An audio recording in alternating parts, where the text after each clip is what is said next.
Hi. அதாவது இன்றைக்கி நம்ம ஐவகை நிலங்களை பற்றி தான் பார்க்க போகிறோம். குறிஞ்சி, முல்லை, மருதம், நெய்தல், பாலை. இதன் ஆசிரியர்கள் நேம எப்படி நம்மளுடைய மெமரி பவரில் வச்சுக்கலாம் அப்படிங்கிறதையும் தெரிஞ்சுக்கோங்க. சரிங்களா? இப்போ குறிஞ்சினாவே கபிலர். சரிங்களா? அதை மட்டும் அப்படியே ஞாபகத்தில் வச்சுக்கலாம். ஏன்னா எல்லாருக்கும் குறிஞ்சி அப்படின்னா மலையும் மலை சார்ந்த நிலப்பகுதியும் அதன் ஆசிரியர் கபிலர் அப்படிங்கிறது தெளிவாக தெரியும்.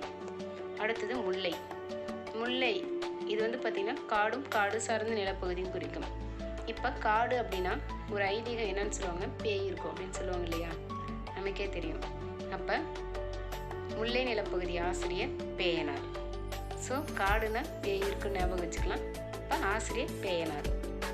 ஸோ மெமரியில் பதிஞ்சிடும். அடுத்தது மருதம் அப்படின்னாவே வயலும் வயல் சார்ந்த நிலப்பகுதியும் குறிக்கும். சரிங்களா?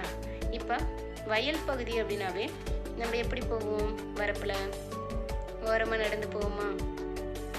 ஸோ மருத நில ஆசிரியர் ஓரம் போகியார். அந்த மாதிரி ஞாபகத்தில் வச்சுக்கலாம். சரிங்களா? அடுத்தது நெய்தல் நிலப்பகுதி. நெய்தல் அப்படின்னாவே கடலும் கடல் சார்ந்த நிலப்பகுதியும் குறிக்கும். சரிங்களா? அப்போ பார்த்திங்கன்னா கடல் பகுதியில் இருக்கிற மக்கள்லாம் என்னன்னு சொல்லுவாங்கன்னா பெண்களை அம்மு அப்படின்னு சொல்லி கூப்பிடுவாங்க. சரிங்களா? அது உங்களுக்கே நல்லா தெரியும். ஸோ நெய்தல் நில ஆசிரியர் அம்முவனார். அடுத்தது பாலை. மணலும் மணல் சார்ந்த நிலப்பகுதியும் குறிக்கும். மணல் சார்ந்த நிலப்பகுதி பாலைவனத்தில் என்ன இருக்கும் அப்படின்னு பார்த்தீங்கன்னா ஆந்தைகள்லாம் நிறைய இருக்கும். சரிங்களா? அதனால் பாலை நில ஆசிரியர் யார் அப்படின்னு பார்த்தீங்கன்னா ஓதலாந்தையார்.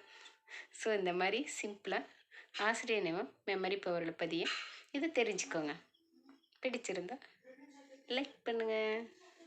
ஓகே, பாய்.